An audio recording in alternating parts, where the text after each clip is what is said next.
And welcome everyone to the first meeting in 2025, January 13th. And please ask everyone to ensure that their cell phones are turned off or muted. And we welcome everyone that are participating from home, and welcome our staff and members of the public who are able to join us this evening. At this point, I ask everyone to rise for O Canada, please.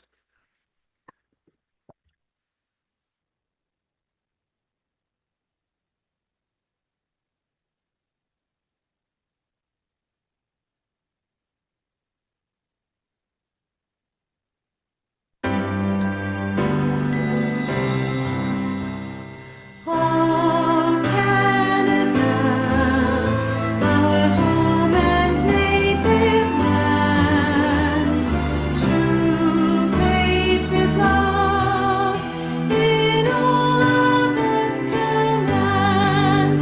With glowing hearts we see thee rise, a true north, strong and free. From far and wide, O Canada, we stand on guard for thee. God keep our land glorious and free. O Canada, we stand on guard for thee. O Canada, we stand on guard for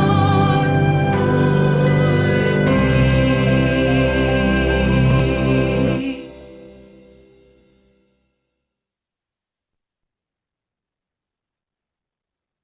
Again, welcome everyone. And we will begin our meeting with the land acknowledgement. As we gather, we are reminded that the municipality of South Huron is situated on Treaty 29 land that is steeped in rich Indigenous history and home to First Nations, Inuit, and Métis people today. And as a community, we have a responsibility to honor and respect this territory's significance for the Indigenous peoples who lived and continue to live upon it, and whose practices and spiritualities were tied to the land and continue to develop in relationship to the territory and its other inhabitants today. In the spirit of reconciliation and truth, we acknowledge the Anishinaabe and the Haudenosaunee peoples on whose traditional territory we are meeting. And thank you for that. We'll move to item number 2. Ms. Masoul Carlson, please.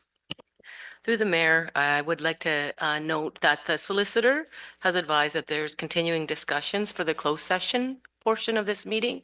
So he's recommended that we move that closed session to February 3rd. So to remove it from this meeting. So the recommendation would be that South Huron Council approves the agenda as amended. And a mover, please. Moved by Councillor Neeb, seconded by Deputy Mayor. Any discussion? Call the question. All in favor? That carries with 7. Thank you. Disclosure of pecuniary interest and the general nature thereof. Are there any disclosures at this time? And not seeing any, we move on to number 4, number 5, and number 6, and now 7.1, please. That South Huron Council adopts the minutes of the public and regular council meeting of December 9th, 2024, and the public and regular council meeting of December 16th, 2024, as printed and circulated. And a mover, please. Moved by Councillor Oak, seconded by Councillor Vaughn. Any discussion? Call the question. All in favor? That carries with 7. Item 8, please. That the minutes, agendas, packages, and correspondence of the following committees and/or boards be received as presented to council. The Sable Bayfield Conservation Authority, the correspondence approved 2025 budget, the draft minutes of November 21st, 2024, an agenda package of December 19th, 2024, and Dashwood Community Development Fund Committee, draft minutes of December 11th, 2024. And a mover, please. Moved by Councillor Vaughn, seconded by Councillor Oak, I believe. Thank you. Any discussion? Call the question. All in favor? That carries with 7. Thank you. 9, please. That South Huron Council receives staff report BPS 01-2025, Committee of Adjustment appointment, and that the following 3 members be appointed to the Committee of Adjustment for 2025. Okay, so we have 3 members who'd like to join the Committee of Adjustment. Deputy, thank you very much. Councillor, no, you're looking my way. I assumed that you would like to be a part of that. So, and Councillor McLeod Haggett, did you want to be a part of that? Thank you. Could you put your mic on, please, for that? Yes. And anyone else? Councillor Vaughn, thank you. Anyone else? No? No? Okay. Who would like to be a part of that? Counselor Neep? I can be a part of it again if no one else wants to, Okay. to be on the committee. Very well. Very well. Okay, so we have three. So are those three willing to be a part of that? Madam Clerk? You okay with that? You have Counselor McLeod Haggett and Counselor Neeb. Oh, sorry, Deputy, you're not interested at all? No, thank you. Okay. Counselor Dietrich? Yeah. Yeah, okay. Perfect. Okay, do you have those names then? Okay, thank you. I knew we'd get a Dietrich in there. Okay, so we have a motion. We have a mover, please. Moved by Counselor Neeb, seconded by Counselor McLeod Haggett. Thank you. Any discussion?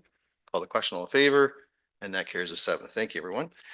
Staff reports, on from there to fire and community services and 9.2.1, please. The South Huron Council received staff report CSD 01-2025 Town Hall Library Cleaning Services request for quote award, and that South Huron Council accepts the request for proposal received from Chima Cleaning Services Limited in the amount of $82,080 excluding HST. And a mover, please. Moved by Deputy Mayor, seconded by Counselor Neeb. Any discussion? Counselor Dietrich, go ahead, please. Thank you, Mayor. Is this the same company that has been doing it? Ms. Masoul Carlson, did you want to take that? Through the mayor, our current cleaners have retired, Okay, so it's a new company, yes. great.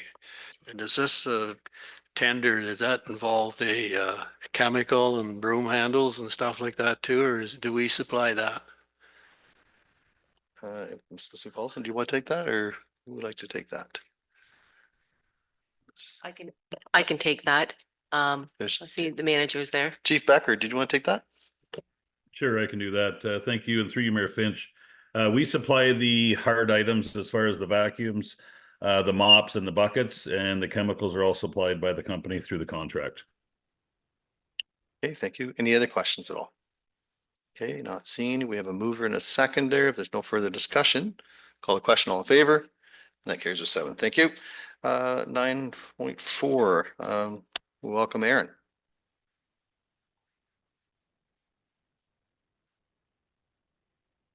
Just wait for my presentation to get pulled up. Absolutely, take your time. So first, I would just like to thank council and staff for their dedication and commitment to the budget process. So the following is a presentation that will provide a summary of the 2025 budget. Next slide, please. The 2025 budget will see current levels of services maintained as well as continued investments in capital assets. This can be seen through the 10-year capital plan prepared by staff and continued investment in the capital replacement reserve amounts and continued increase in the asset management levy of 0.25%, as well as the additional funds this year of $40,333 allocated to the fire capital replacement reserve. Next slide. This slide was originally provided at the budget basics presentation and is just being recapped here to reflect on some of the pressures faced during the budget process. As mentioned, one of the priorities of the budget was the continued investment in capital assets. We've either maintained or increased the contributions to capital replacement reserves in each of the divisions. We increased the asset management levy by 0.25% in line with the strategy that was established in 2023. And we've also increased the levy dollars being put towards capital projects. MPAC has continued to defer the reassessment. The 2025 assessment rule reflects an overall assessment increase of 0.95%, which equated to approximately $129,000 in tax revenues realized from growth. The CPI increase for September was 1.9%, which continues to have an impact on various operating costs, including gravel, fuel, utilities, wages and benefits, as well as an impact on the cost of the capital projects, including the rolling stock and construction. Some additional pressures this year that we saw once the budget process started was the large fluctuations in some of our costs and revenues. On the positive was the OMPF funding that increased by $261,200 this year and should increase again next year as the province has committed to increase the Ontario Municipal Partnership Fund by $100 million over 2 years, bringing the total funding envelope to $600 million by 2026. Policing costs were initially estimated to increase by over 260,000 and then were adjusted and were actually a decrease by almost 8,000. Also, we had the estimating of the additional investment income over the 2024 budgeted amount, not over the actuals, but the budgeted. With the interest rates slowly decreasing now and stabilizing, we don't expect to see this increase of investment income trend continuing. These are all additional sources of funds that have allowed for some additional investment in capital in 2025. Next slide. So some of the operating key initiatives is the commitment to the asset management program, laying the foundation for a future that's sustainable through continued commitment to capital replacement reserves. This also includes the additional 0.25% levy increase for the asset management and the completion of an updated asset management plan, which will provide further insights into how we ensure sustainability moving forward. So this plan will meet the deadline for July 2025 and will include a levels of service discussion. Also this year, we have the official plan and zoning bylaw updates, development charges background study, and the CIP to be completed. Next slide. The 2025 operating expenses amount to 25 million, and the breakdown by department can be seen on this slide.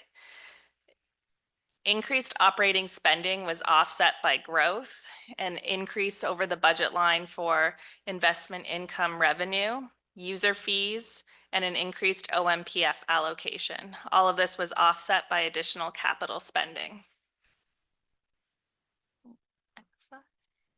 As noted on the previous slide, the 2025 total operating expenses are 25 million, and this chart breaks out the sources of revenue needed to fund the cost of delivering services for the community.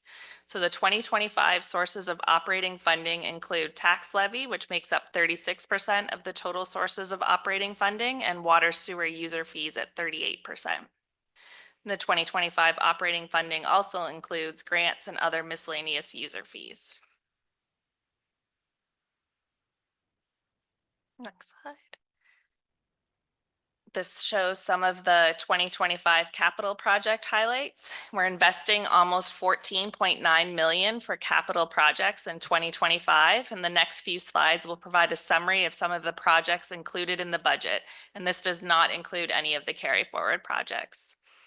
So we have the Corbett Line resurfacing, which is partially funded from CCBF, which is the former gas tax grant. The Morrison Line structure repairs, which is using the OCIF grant funding. Next slide. We'll be finishing up the Main Street North construction, as well as Victoria Street East reconstruction from Main Street to the east end. And then some of the facility capital projects include the Dashwood Fire Station replacement, the Exeter Cemetery columbarium, this rec center with the Diamonds 1 and 2 light standard replacement, and the rooftop furnace replacement. Slide for water and sewer, we have Gore Road water main upgrade, the Grand Bend Line water main upgrade, the Exeter Sewage Lagoon sand filter rehabilitation, the Huron Park sewage pumping station equalization tank, and the I&I reduction program. And then for fleet and equipment, we've got some PPE equipment, pickup trucks, and a shoulder machine attachment. As we know, our tax bill supports the school boards, the county, and the local municipality. So for every dollar on the tax bill, approximately 47 cents supports our municipality, 35 cents supports the county, and 18 cents supports the school boards. This graphic further breaks out the 47 cents to municipal services. So transportation operations gets 10 cents, protection services, which includes fire and policing, is 11 cents. General government is 6 cents. Recreation operations is approximately 6 cents. And then approximately 4 cents is contributed to reserves for future capital sustainability and 8 cents to the capital planning budget. And then finally, we have the impact on the tax bill. The 2025 budget reflects a 3.2% tax rate increase for wards 1 and 3 and a 2.36% tax rate increase for ward 2. And that's shown on the slide. The noted levy increase will mean an annual increase of $20.02 per 100,000 of residential assessed value for rural and $17 per 100,000 of assessed value for urban. And the 2025 projected municipal residential tax rate will be 0.00645961 for rural wards and 0.0073585541 for urban wards. And you might notice this is slightly different than what was in the December 16th resolution.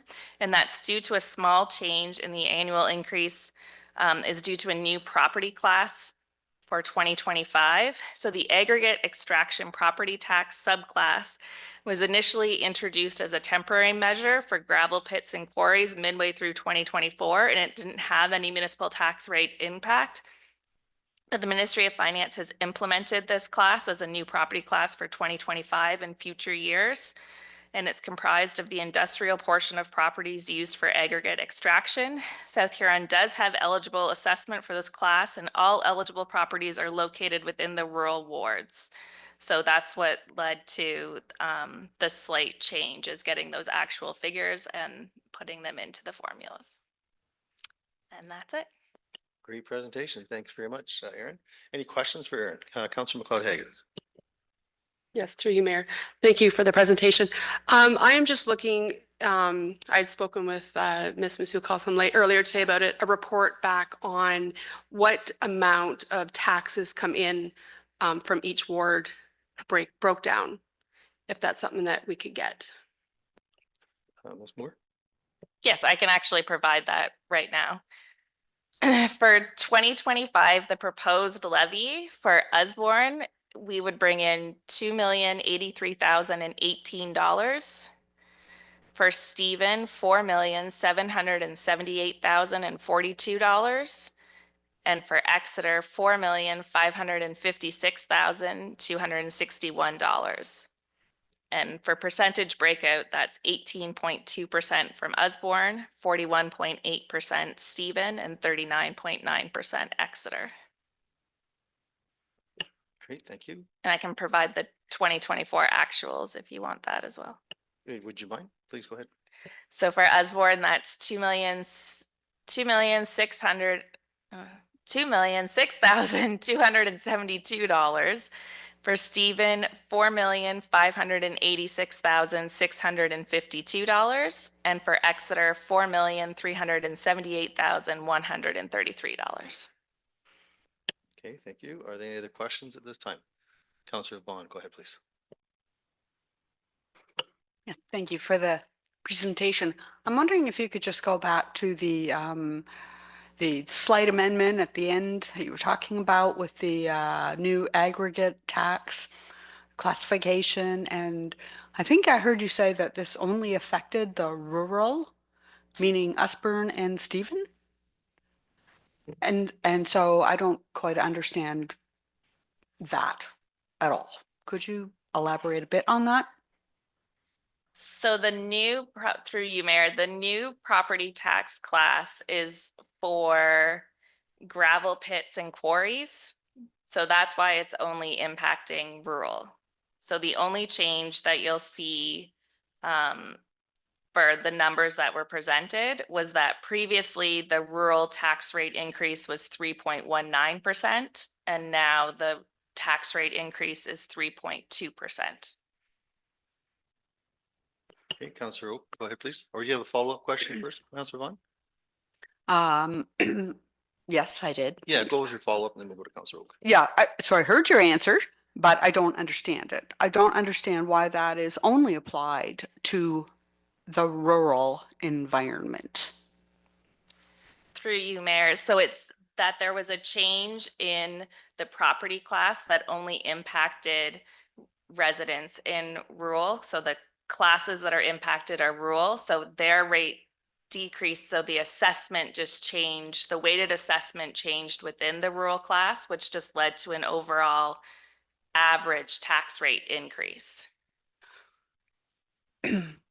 I heard it. I still don't understand it or agree with it, only because I'm thinking, yes, our municipality actually has a differentiation between rural and urban tax rates. We have a number of neighboring municipalities that have a tax rate. There's no differentiation at all. And so I'm wondering, in the cases of those who also actually have rural properties and urban centers, how they might apply it. I don't understand why in South Huron we have made just the rural areas pay for that.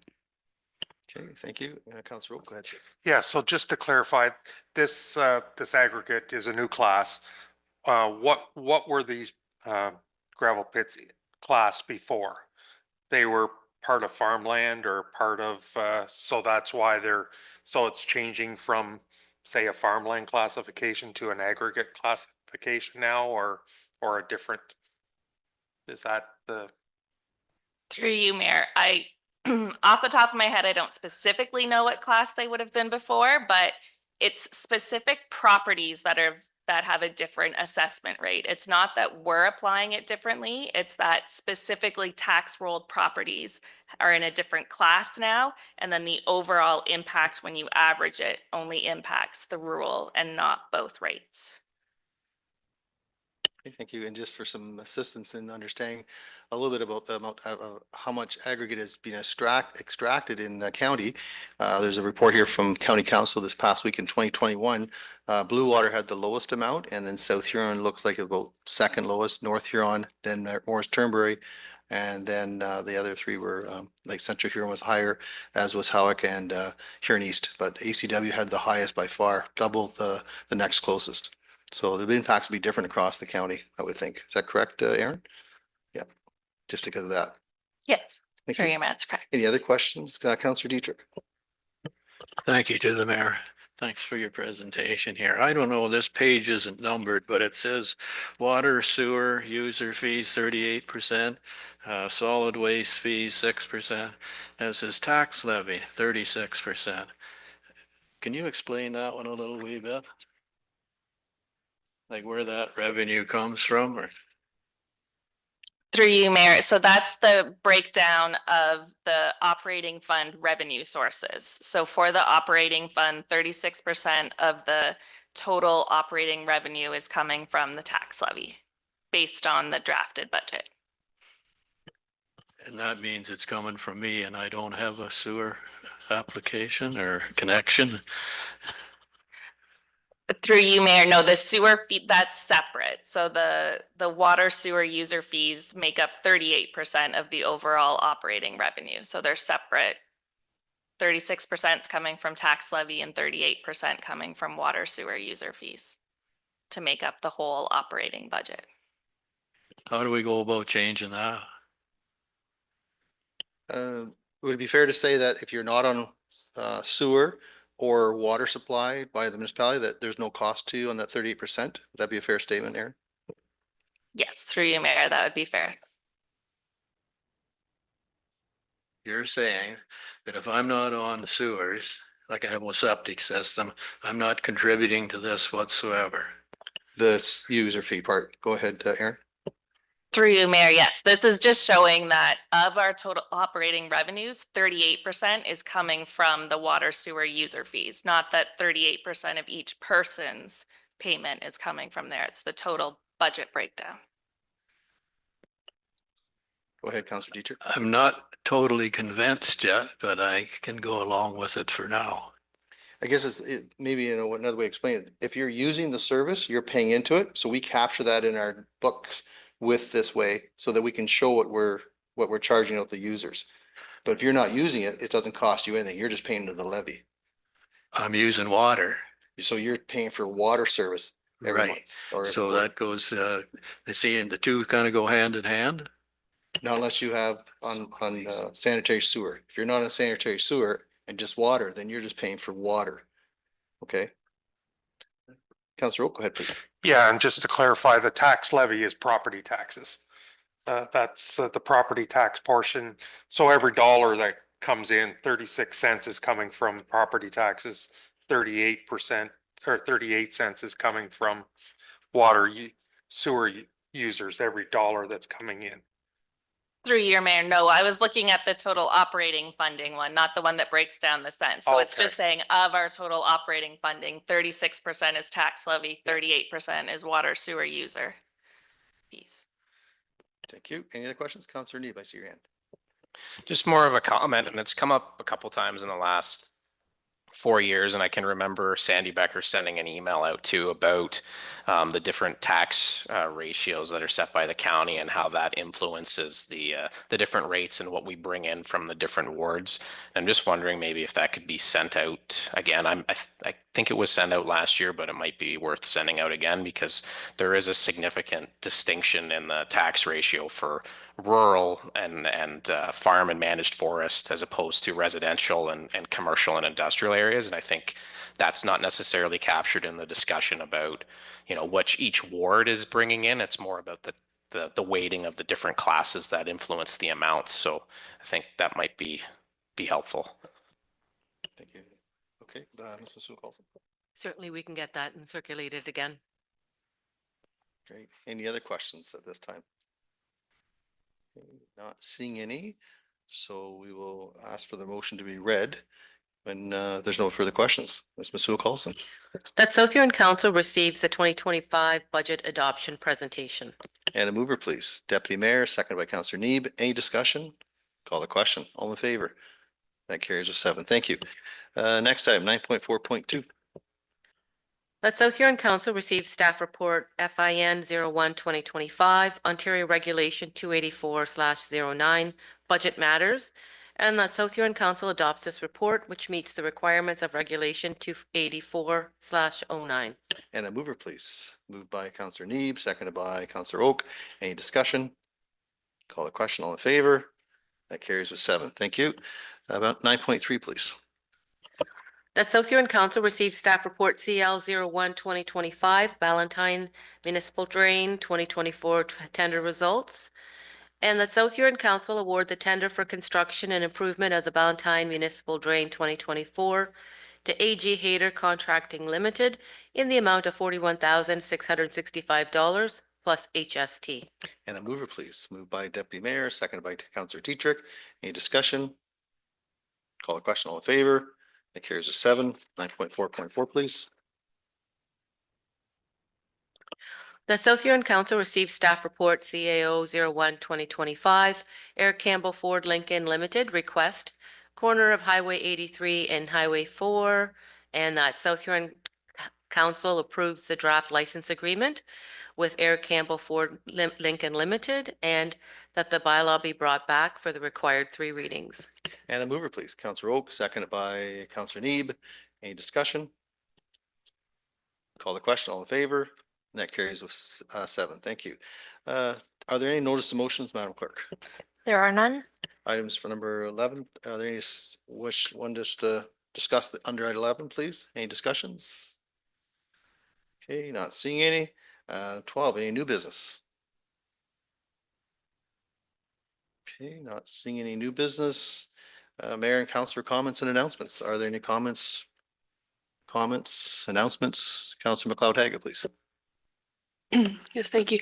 I just want to report back that the South Huron Community Angel Project that we did with Noah's Ark back in December, that we provided Christmas presents and Christmas Day food hampers to roughly 320 families. So just again, a big thank you to the various businesses and individuals in our community as a whole that helped us support this event. It was a huge success again. Okay, thank you. Are there any other comments at all at this time? Okay, not seeing any. So, do you have anything, Deputy? No? Okay. So as far as the mayor's comments, it was a bit of a slow time over Christmas, which was great. But just before Christmas on the December 19th, myself, Ms. Masu-Carlson and Mr. Giverson and I met virtually with the MTO for a pre-Roma meeting, December 19th. That was very successful. And then on the 20th of December, I was able to participate in the Christmas parade in Mount Carmel. And I know Deputy Mayor Dietrich was there also, decked out with his truck. And I was fortunate to have Willis the White Wonder, who happens to be with us this evening, joining me in the back of the truck with a young child that was helping out. So it was a great experience for the young person with us. Yesterday, I was fortunate and asked to bring greetings to the congregation at the Exeter Bible Fellowship Church and welcome Stan Ferguson, who I've known for about 35 years, and he's a motivational speaker. Great guy. If you ever get a chance to listen to him, he's got a photographic memory.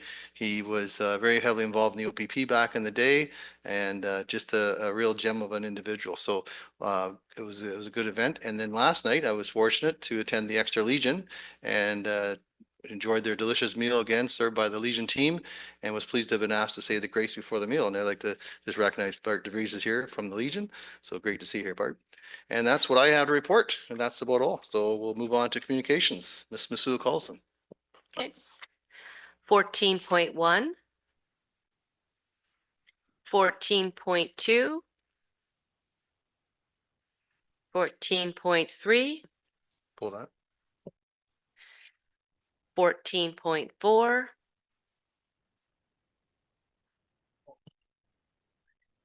14.5.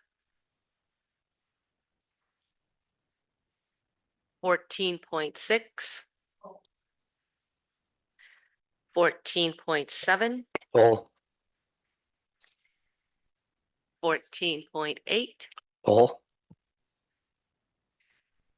14.9. 14.10. 14.11. 14.12.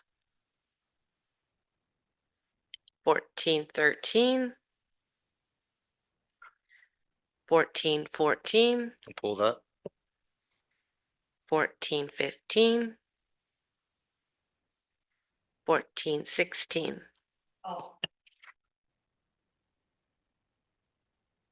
Okay. I asked for 14.3, but I think I'll just refer to 14.4 is really where I wanted to be. Deputy, you asked for that to be pulled also. Go ahead, please. Yes, and I would like to attend AMO. Okay, who would be like also Councillor Oak? I'll be attending also. Councillor Dietrich, Councillor McLeod Haggett. Anyone else interested in going? Okay. It'll likely go on the Saturday to be there first thing in the morning the next day due to travel. Okay, so we have a resolution for that, please, and we'll wait for Madam Clerk to get that prepared. That South Huron Council authorizes the clerk to complete registrations for the 2025 Annual AMO General Meeting and Conference, including accommodations held August 17th through 20th, 2025 for the following members of council: Mayor Finch, Deputy Mayor Dietrich, Councillor McLeod Haggett, Councillor Oak, Councillor Dietrich. Okay, is there a mover for that, please? Councillor McLeod Haggett, seconded by Councillor Neeb. Any discussion? Call a question, all in favor? That carries a 7. Thank you. Next item, 14.5, Councillor McLeod Haggett. Yes, thank you. So just reviewing this correspondence, as a pet lover myself, I know how important our pets are. I would like to see what we can do to help this family, whether it be we review our bylaws. I reviewed some other bylaws from other local municipalities, and some of them do have where you can have 3 dogs, up to 5 animals, with being cats as well. So I would just, I guess, assistance from you, Ms. Masua Carlson, on how we can navigate this to see where we can help them out. Ms. Masua Carlson. Through the mayor, we can have another review of the bylaw. There is an upcoming bylaw review again that will be set in the spring here. And so that it is something we can look at and maybe bring back some information on comparisons with other municipalities. So just, I guess, some feedback on what brought this letter that they sent in. Like, were they contacted or? I'm going to lean towards the clerk here for this one. Municipality of South Huron bylaw enforcement is complaint-based. So that is the reason that this is before council. I can't speak to it's an ongoing investigation. However, there was a complaint brought forward, and that is why it's been brought forward. Thank you. So you'll need a resolution then if you want the, is that correct, Madam Clerk? That would you like? If council would, we do have the bylaw enforcement is being reviewed, but if you'd like for the animal control bylaw to be made as one of the priority ones, if I could get a resolution for that. That would be appreciated. Just wait for the resolution to be prepared then.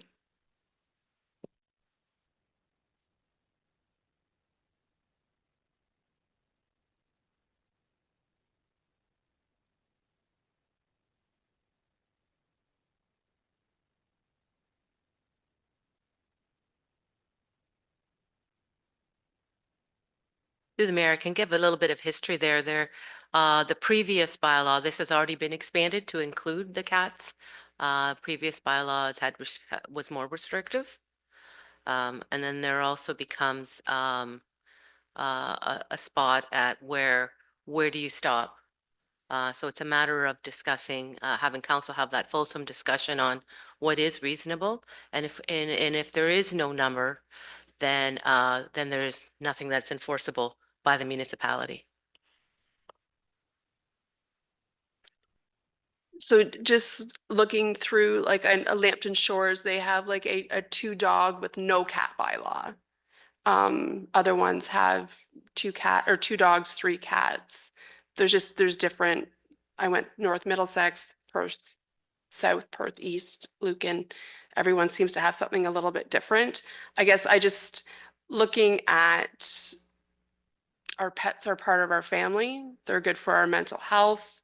They're good for many different aspects. So I would just like to maybe look at it, review it, and see if there's some wording expansion or something that we can do maybe. Councillor, okay to comment? Yeah, I remember the discussions when we put this in quite a few years ago now. We had a number of complaints, and that's why it was reviewed. And so, yeah, it's been a few years, so it's probably worth taking a look at to see. But I do believe we have to put some numbers to it because it can get out of hand, and that's what we were faced with the last time we reviewed it. So. Oh yeah, I'm not saying open the door and have a whole litter in your house. Okay, Madam Clerk, when you're ready. That staff include the animal control bylaw as priority in the bylaw enforcement review to be brought back for council consideration. So move, Councillor McLeod-Haggett. Is there a seconder? Councillor Vaughn, any discussion? Call the question, all in favor? And 1, 2, 3, 4, that carries with 4. Thank you. And next item, 14.6, I believe, Councillor McLeod-Haggett, you wanted to talk to that? Yes, so I've received a few calls about this issue. So while I appreciate that there was a postal strike, but we also have to look at the cost that have been incurred. So in essence, those that paid on time, whether through pre-authorization or by reaching out, got their amounts paid. If they're not paid, then they're being subsidized by others. So just checking, are there any other municipalities that are waiving the late fees due to the postal strike? Ms. Masuda-Carlson? Through the mayor, none that we have heard from, and there's also other utility companies that have the same stance. Okay, thank you. 14.7, Councillor Neeb.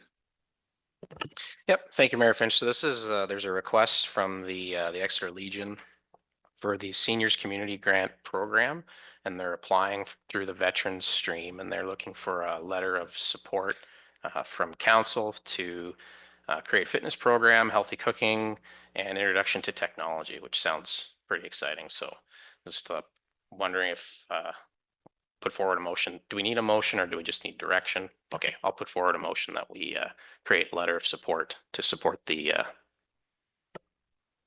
Veterans Stream for the Seniors Community Grant Program. Okay, thank you. I'll let the clerk prepare that.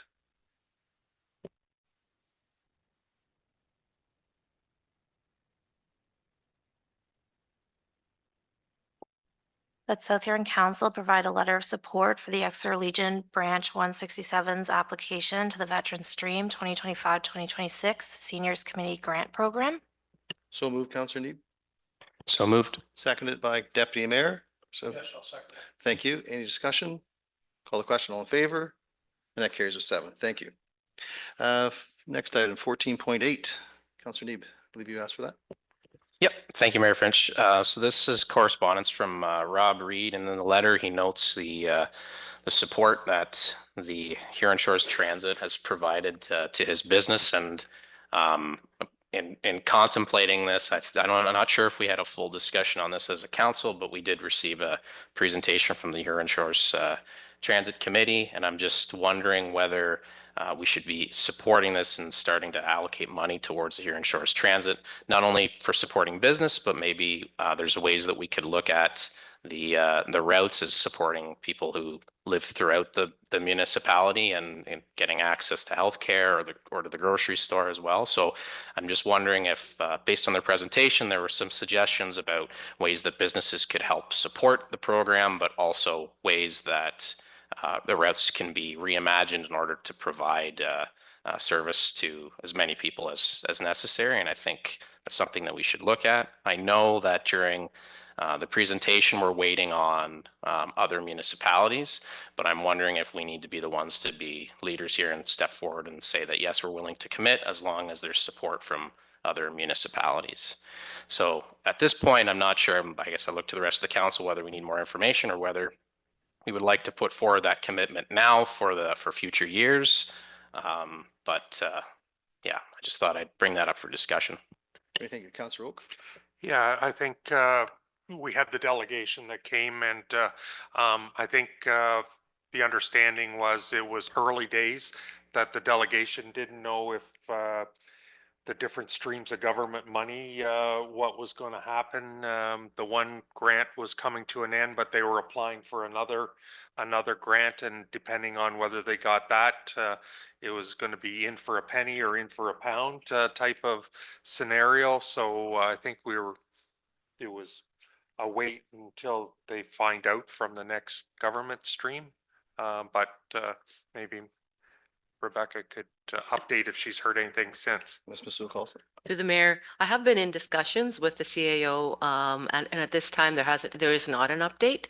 And I will bring back any information back to council on that. I don't believe that they've attended all the council meetings for the other municipalities yet to get a sense. Any other comments at this time? Okay, and really appreciate Mr. Reed for submitting this letter. Of course, it's good to see that community engagement on something so important. If there's nothing further on that, move on to 14.10. Ms. McLeod-Haggett. Yes, I would be looking for support, that we support this event and waive the application fee. Okay, wait for Madam Clerk to prepare that.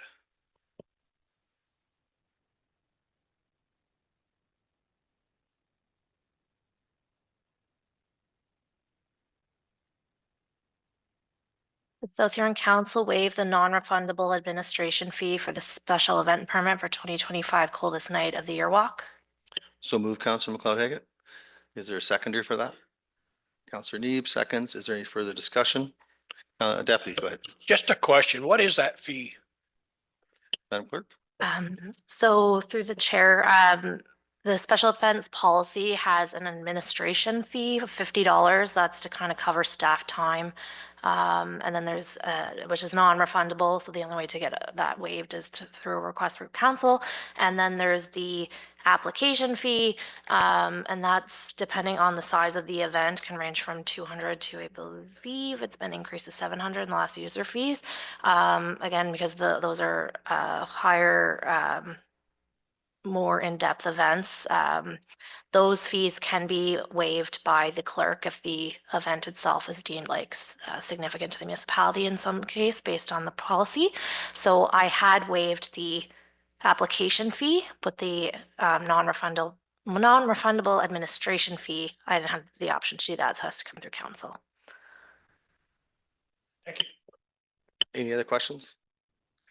Okay, we have a mover and a seconder. If there's no further discussion, call the question, all in favor, and that carries with 6. Thank you. Next item, 1411, Councillor McLeod-Haggett. Yes, this one I would like to see how we can somehow partner or a sponsorship style format with West Coast Living. I don't see that there's a need for us to duplicate an event when there's already an organization that is ready, willing, and able to do, and they've already got the ball rolling and off the ground. So I would just like to perhaps invite West Coast Active Living to our next committee meeting, or have Stacy reach out to them and see what it is that they're asking for, that, and see where we can help them. Okay, Ms. Sue Coulson, any comment? Through the mayor, no comment really, other than to say that the committee is meeting on this and will come back and give recommendations to council, and staff will follow up as well. Yeah, thanks. Okay, thank you. Councillor Oak. Yeah, thank you, Mayor. I just, that was my question, whether, I know there was a committee formed and just wondered if there was an update on initiatives or talks that are at committee level right at the moment. Go ahead. Through the mayor, I believe there's a meeting next week. Okay, thank you. Anything further? Okay, thank you very much. 14.14, I asked for that to be pulled. And regarding the exotic animals, this was discussed back in 2019, I believe, or 2020, when there was that talk about a zoo coming to South Huron. Fortunately, we had our bylaws in place that prevented that from happening, but I do remember having an interview with CBC News about that, and it recommended that it be uploaded to a provincial law rather than every municipality for themselves. And so I'm wondering if we need to support this, interested in discussing that or supporting that. Any discussion on that? Councillor Vaughn? You look like you have something to say. Well, I'm sorry, my facial expression is saying that, but I support it. I support that we go back to the province. Very well. So you'll move that motion then? Very well. And Madam Clerk, when you're ready.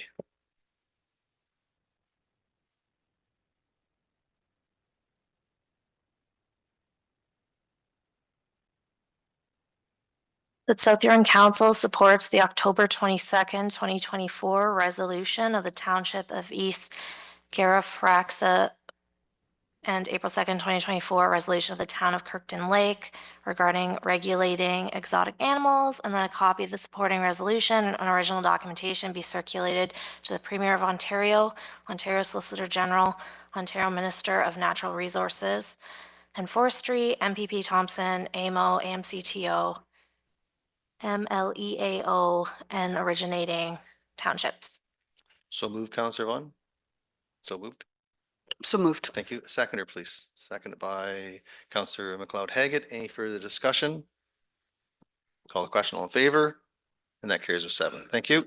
14.16, Councillor Vaughn, I believe. Yes, so this entire aggregate situation was kind of a new one to me. Didn't realize it was going to hit us in the budget as well, but I did see that some of the top producing aggregate municipalities are basically coming back to the provincial government and asking for a more equitable look at how we're actually going to apply this redistribution of assessment across the province. From what I gather in reading the information, and I'm sure there's a huge chunk of issue to go through here, is that this has kind of come about as a result of an error that was created in 2016 through MPAC. And MPAC did not have the authority to basically allow a relief in tax assessment to the aggregate industry, but they did. And now they're re-looking at this relief, and the provincial answer to that has basically been to apply what is basically a subsidy for a particular industry in the amount of $3 million against residential taxpayers in urban settings to subsidize aggregate producers. So in reading all of the material that was provided, I'm of the opinion that this is not really an equitable solution to take a mistake and to just uniformly apply it against what would be rural environments to make up for a mistake created back in 2016. So short and the long of it is that I would like to see our council support the top aggregate producing municipalities group and support the motion as they presented in all of this material. So I would like to make a motion to that effect. Okay, we'll ask Madam Clerk to prepare that.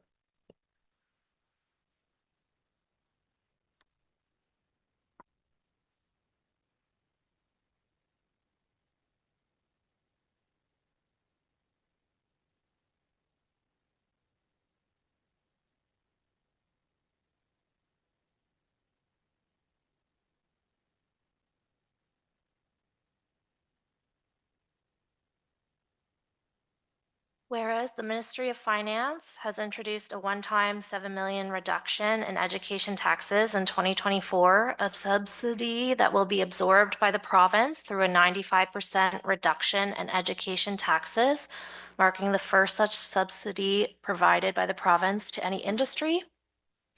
Whereas the Ministry of Finance's plans to introduce a new aggregate property subclass in 2025, which is set to provide a $6 million subsidy to the aggregate industry, with $3 million of that subsidy being transferred back to the municipal primary residential tax base, raises serious concerns about the fairness and equity of the system. Whereas the claims that the new subclass will provide tax stability and predictability seem hollow and do not address the systematic inequities in the taxation framework, which continues to shift an undue burden onto municipal taxpayers, particularly those in rural areas who host these aggregate operations. Whereas there is significant concern that the government's actions prioritize the interests of the aggregate industry over the financial realities faced by municipalities and their residents, and that the shift in burden undermines public trust in the fairness and integrity of Ontario's legal and tax frameworks. Whereas TAMPO has presented evidence demonstrating that the aggregate industry is financially capable of meeting its tax obligations, including substantial profits and royalty payments made by industry leaders, further undermining the need for these subsidies. Whereas the municipal taxpayer should not bear the cost of correcting a past error in assessment methodologically that unfairly benefited the aggregate industry, and the new property tax class ratio risks further undermining the principle of revenue neutrality and eroding confidence in Ontario's legal and tax systems. Therefore, be it resolved that Council for the Municipality of South Huron strongly objects to the undue burden being placed on municipal taxpayers to subsidize the aggregate industry and calls on the provincial government to 1, reevaluate and correct the misguided subsidies being provided to the aggregate sector and ensure that future tax policies are fair, equitable, and consistent for all taxpayers. 2, uphold the principles of revenue neutrality in the aggregate tax framework and ensure that any new tax classifications or methodologies do not result in a net loss of revenue for municipalities, specifically those that are already facing significant financial challenges. 3, commit to meaningful reform that ensures fairness and consistency across all sectors of the economy and actively engages municipalities and taxpayers in a transparent and inclusive process rather than catering to the demands of the aggregate industry. 4, take immediate action to correct the existing inequities in the tax framework, ensuring that the burden of this correction is not unjustly shifted to municipal taxpayers, particularly those in rural communities who host these operations. And 5, respect and uphold the integrity of the legal process by honoring the decisions of the divisional court, and ensuring that all assessment methodologies are transparent, accountable, and based on fair and balanced approach. Further, be it resolved that Council of the Municipality of South Huron supports TAPMO's call for the provincial government to adopt reforms that prioritize the needs and fairness of municipal taxpayers and to ensure that the aggregate sector contributes its fair share to the province's tax base. And further, Be it resolved that this resolution be forwarded to the Minister of Finance, Minister of Municipal Affairs and Housing, local school boards, AMO, Roma, MPP Thompson, all municipalities of Ontario, and MPAC. So moved, Counselor Vaughn, or do you want to read it again? So No, I'm fine. So moved. Thank you. Asking for a friend. Seconder, please. Counselor Oak, any discussion? Counselor Oak? Earlier in the meeting, Mayor, you referenced a report the county has that's coming now. That report that's coming, is it going to be part of our official plan, the new aggregate policy that council or county council has looked at approving? Well, that was in Do the you- last council meeting at the county level. So Yeah. if you check their agenda, you'll see it there. Yeah, but I'm not- just wondering, is it going to be incorporated into our official plan, this new aggregate policy? Do you know, Rebecca? Through the mayor, I don't know, but I'll follow up on that. And the other thing is our official plan will have to meet whatever the Huron County plan has as well. Yeah. Okay, any other questions at this time? We have a mover and a seconder. Call the question. All in favor? That carries with 7. Thank you. Ms. Masood Carlson, recommendation, please. That South Huron Council receive communication items not otherwise dealt with. And a mover, please. Moved by Counselor Neeb, second by Deputy Mayor. Any discussion? Call the question. All in favor? Carries with 7. Thank you. We have no closed session, as we mentioned earlier at the beginning of the meeting. Therefore, no report under 16 from the closed session. We can move on to 17.1, please. That South Huron Council gives first, second, third, and final reading to Bylaw 1, 2025, being a bylaw for municipal borrowing of current expenditures. And a mover, please. Moved by Counselor Neeb, seconded by Counselor Dietrich. Any discussion? Counselor Vaughn?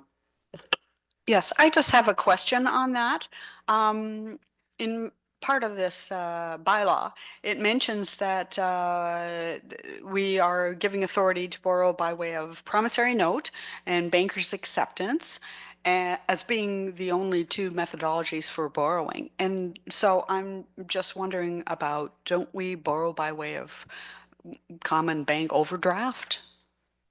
Is there a need for us to give any more flexibility in this bylaw while we're at it? Is the question. Who'd like to take that? Ms. Masood Carlson, go ahead. Through the mayor, this has been the satisfactory bylaw that we've had, and we haven't had to change it for any since, yeah. I think this is satisfactory. Okay, I'm sure we've had it forever. Yeah. And I'm just wondering if we're going to have a bylaw that says we're allowed to borrow under certain vehicles if we're including all of the ones that we're giving authority for. Yeah, if there's, as far as if we go for a debenture or any other, we have a specific bylaw for those types of borrowing. Mhm. So for this particular one, the way I would look at it, if it was anything outside of whatever was approved in here, we would need to come back for council for that approval. Okay. If that's the way you want it to be, sure. Okay, thank you. If there's no further discussion, call the question. All in favor? That carries with 7. Thank you. 17.2, please. That South Huron Council gives first, second, third, and final reading to Bylaw 2, 2025, being a bylaw to adopt the 2025 budget for the municipality of South Huron. And a mover, please. Moved by Deputy Mayor, seconded by Counselor Neeb. Any discussion? Call the question. All in favor? That carries with 7. Thank you. 17.3. The South Huron Council gives first, second, third, and final reading to Bylaw 3, 2025, being a bylaw to authorize entering into an agreement with Rodeo Management Group, Inc. for the provision of the rodeo performances at the 2025 annual Exeter Rodeo event. Moved by Deputy Mayor, seconded by Counselor Neeb. Any discussion? Call the question. All in favor? Carries with 7. Thank you. 17.4, please. The South Huron Council gives first, second, third, and final reading to Bylaw 4, 2025, being a bylaw to adopt a strategic asset management policy. And a mover, please. Counselor Oak, seconded by Counselor Neeb. Any discussion? Call the question. All in favor? That carries with 7. 17.5, please. The South Huron Council gives first, second, third, and final reading to bylaw 5/2025, being a bylaw to authorize entering into an Ontario transfer payment agreement with His Majesty the King in Right of Ontario, as represented by the Office of the Fire Marshal, for the provision of a fire safety grant transfer payment. And a mover, please. Moved by Councillor Oak, seconded by Councillor Vaughn. Any discussion? Call the question. All in favor? And that carries a 7. Thank you. 18, please. That South Huron Council gives first, second, third, and final reading to bylaw 6/2025, being a bylaw to confirm matters addressed at the January 13th, 2025 council meeting. And a mover, please. Councillor Dietrich, seconded by Councillor Vaughn. Any discussion?